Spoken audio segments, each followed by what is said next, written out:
একটা দারুণ রেসিপি নিয়ে চলে এসেছি। দেখো বন্ধু, এখানে সোয়াবিন আছে, ডিম আছে, পেঁয়াজ কুচি, শুকনো লঙ্কা, কাঁচা লঙ্কা, আদা কুচি, রসুন আর কিছু আলু। দেখো এই যে সব কিছু নিয়ে এবার দেখো মিক্সিতে আদা কুচি দেব। এই এইটা খেতে ভীষণ সুন্দর লাগবে, সব থেকে ভালো রুটি দিয়ে খেলে আরও দারুণ লাগবে। আদা কুচি, লঙ্কা, রসুন, শুকনো লঙ্কা সব কিছু দিয়ে মিক্সিতে তুলে নেব। তারপর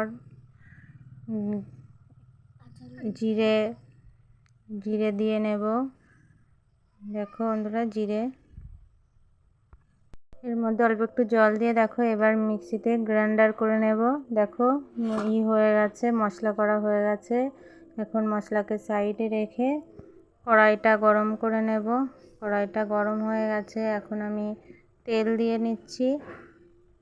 হাত দিয়ে আবার দেখে নিচ্ছি যে গরম হয়েছে কি না, তারপরে তেল দিচ্ছি। দেখো বন্ধুরা, অল্প তেল দিয়ে ডিমের মধ্যে একটু লবণ, সয়াবিনে একটু লবণ দিয়ে তারপর একটু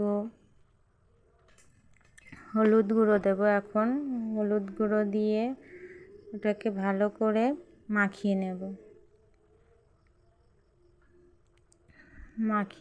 এখন আমি দেখো বন্ধু মাখিয়ে নিচ্ছি।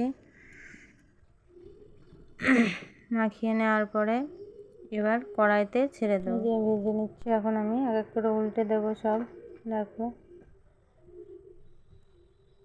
এই যে সোয়াবিনগুলো এখন লবণ হলুদ দিয়ে মাখিয়ে নিচ্ছি যাতে সবকটা গায়ে লেগে যায়। আর এইভাবে দেখবে মাখিয়ে ভাজলে না খুব সুন্দর লাগে, লবণ টবণ সব কিছু ঢুকে যায়। একটু মাখা মাখা করে রান্না করতে হয়। দেখো বন্ধুরা, তোমাদের সাথে কথা বলতে বলতে ভাজা হয়ে গেছে ডিম। এখন সোয়াবিনগুলো ছেড়ে দিচ্ছি। এখন সোয়াবিনগুলো ভেজে নেব আমি। ভাজা হয়ে গেছে, এখন সোয়াবিনগুলো তুলে নিচ্ছি। দেখো একটু লাল লাল করে ভেজেছি। এবার তেল দেওয়ার পরে দেখো আলুগুলো দিয়ে দিয়েছি। আলুর মধ্যে একটু নেড়ে চেড়ে এর মধ্যে একটু লবণ আর হলুদ দিয়ে নেব। আলুগুলো তুলে নেওয়ার পরে কড়াইতে আবার একটু তেল দিয়ে দেখো জিরে দিয়ে দিয়েছি। জিরে তার সাথে শুকনো লঙ্কা। এবার হালকা নেড়ে চেড়ে লঙ্কাগুলো যতক্ষণ না একটু ভাজা হবে ততক্ষণ আমি নেড়ে নিচ্ছি। তারপর ভাজা হয়ে গেলে দেখো পেঁয়াজ কুচি, কেটে রাখা পেঁয়াজ কুচিগুলো দিয়ে নাড়িয়ে চাড়িয়ে নিচ্ছি। দেখো ভাজা হয়ে গেছে, এখন হালকা লালচে করে ভেজে নিয়েছি। এখন আমি সেই গ্রাইন্ডারে মশলাগুলো দিয়ে দিলাম, তার সাথে হালকা ওইটাকে ধুয়ে জল দিয়ে দিলাম। এবার এর মধ্যে দেখো লবণ, পরিমাণ মতন লবণ দিয়ে নিচ্ছি। তারপর হলুদ গুঁড়ো দিয়ে দিলাম। আমার কাছে টমেটো ছিল না, ওর জন্য টমেটোর সস দিয়ে দিয়েছি।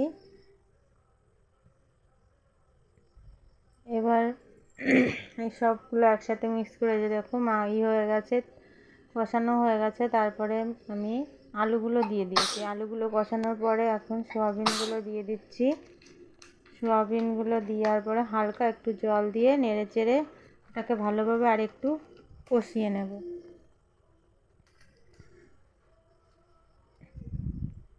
এবার কষানো হয়ে গেছে, ওর মধ্যে হালকা একটু চিনি দিয়ে নেব যাতে স্বাদটা আর একটু সুন্দর হয়, খেতে ভালো লাগে, ওর জন্য একটু চিনি দিয়ে নিলাম।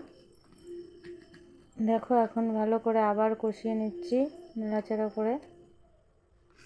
এবার পরিমাণ মতো জল দিয়ে নেব। আগেই বলেছিলাম বন্ধুরা আমি রুটি দিয়ে খাবো না, ভাত দিয়ে খাবো বলে আমি একটু ঝোল ঝোল করব, ওর জন্য জলটা বেশি পরিমাণে দিয়েছি। এবার তরকারিটা ফুটতে শুরু করে দিয়েছে, আলুগুলোও সিদ্ধ হয়ে গেছে। এখন আবার নেড়ে চেড়ে এবার কেটে রাখা সেই ডিমগুলো, ভাজা ডিমগুলো আমি ওর উপর দিয়ে দেব। এক এক করে উপর দিয়ে দিচ্ছি। দেখো দিয়ে একটু নাড়াচাড়া করে, আমার কাছে গরম মশলা ছিল না, আর আমার গরম মশলাটা দিয়ে খেতে ভালো লাগে না, ওর জন্য আমি গরম মশলা দিইনি। তোমরা চাইলে গরম মশলাটাও দিতে পারো। এই যে এখন হয়ে গেছে, দেখো বন্ধু আমি নামিয়ে নিচ্ছি। দেখো নামানোর পরে লুকটা কি সুন্দর, দেখতেও সুন্দর লাগছে।